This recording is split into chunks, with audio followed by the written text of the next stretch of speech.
Hello and welcome to Life on Your Terms.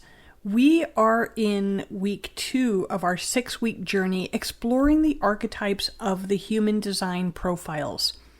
Now, I've talked about archetypes before, and I've added links to some of the previous archetype episodes in the show notes if you'd like to go back and explore those.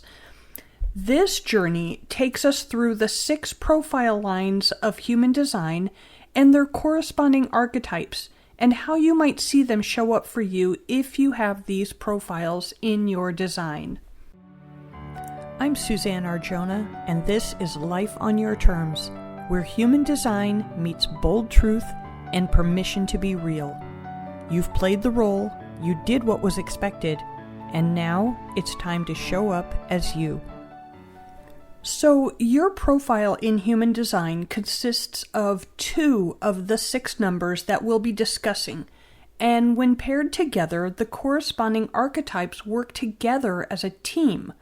So, if you're a 6-2 profile, for example, your line 2 archetype of the Hermit may show up differently for you than it does for someone who's a 2-4 profile. Your line 2 combined with the line 6 and their line 2 combined with the line 4. Now, as I've mentioned before, your life experiences and the rest of your design will also influence how your profile and these archetypes show up for you as well. Not every 5-1 or 6-3 or 1-4 is the same. We're all different.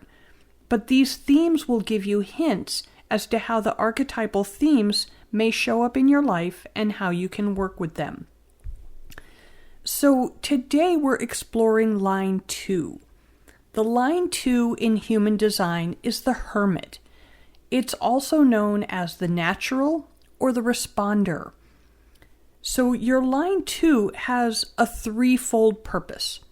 First, you are a natural at something, and it's something that you may or may not realize, but others see it in you and often call on you for this talent or skill. Second, you need your time alone. Like a hermit, you need this time away to regenerate. And third, you're here to respond to those who come to you looking for your natural gifts. Okay, so let's look at each of these 3 archetypes a little bit closer. You have a natural gift or a talent for something, or maybe multiple gifts. You might know what your gifts are. You might be musically gifted or have a knack for solving puzzles. You might not be aware of your natural gifts because they feel so natural to you, it's difficult to see them as special. But others see your gifts, and they look to you when they need them. They might know that you're the go-to person when a leader is needed to step in, or when a creative eye is required for a project. So I invite you to really sit with this and think about, what do others often come to you for? Where are you often called in for your expertise or your knowledge? Now, it might not feel special to you, but I encourage you to appreciate your gifts as special, because they truly are. Okay, now let's look at the Hermit. At first thought, this might not seem like an attractive attribute to have, but there's more to the Hermit than just hiding away from the world. Okay? The Hermit represents rest and rejuvenation. When others call you out to use your gifts, you may need time to rest and replenish for the next time. Okay, your hermiting is where your creativity is nurtured. You need time to build your skills and your knowledge, and depending on the rest of your design, you might be riding out emotional waves or waiting for invitations or reflecting on what's coming next. Okay, there's also a flip side to the Hermit, and that's a fear of being isolated, of not being needed.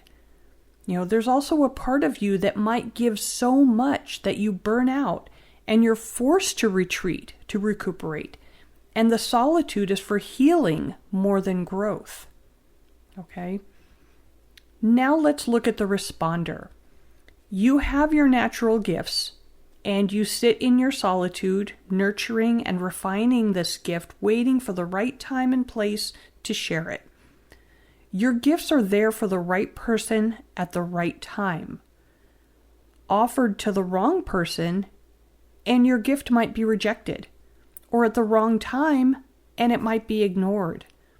But when you share your gifts in response to them being called out, it's like the two matching pieces of a puzzle coming together to create something more. Okay, your lesson here as a line 2 is to follow the signals. Follow the signals and believe that you have natural gifts and wisdom to share, and not downplay them. Follow the signals when it's time to share your wisdom.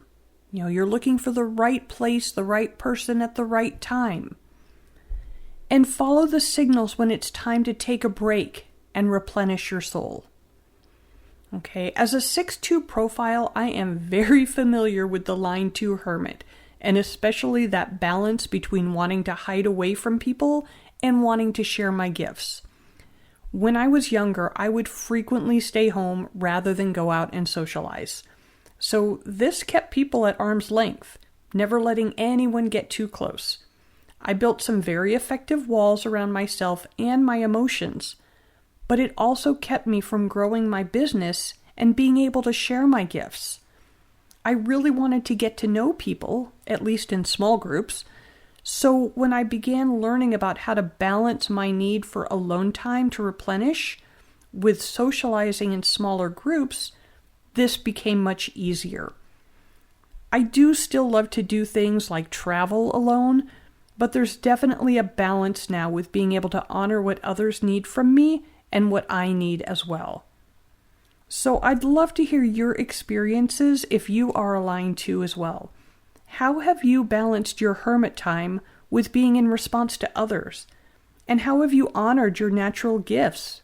Do you know what those gifts are?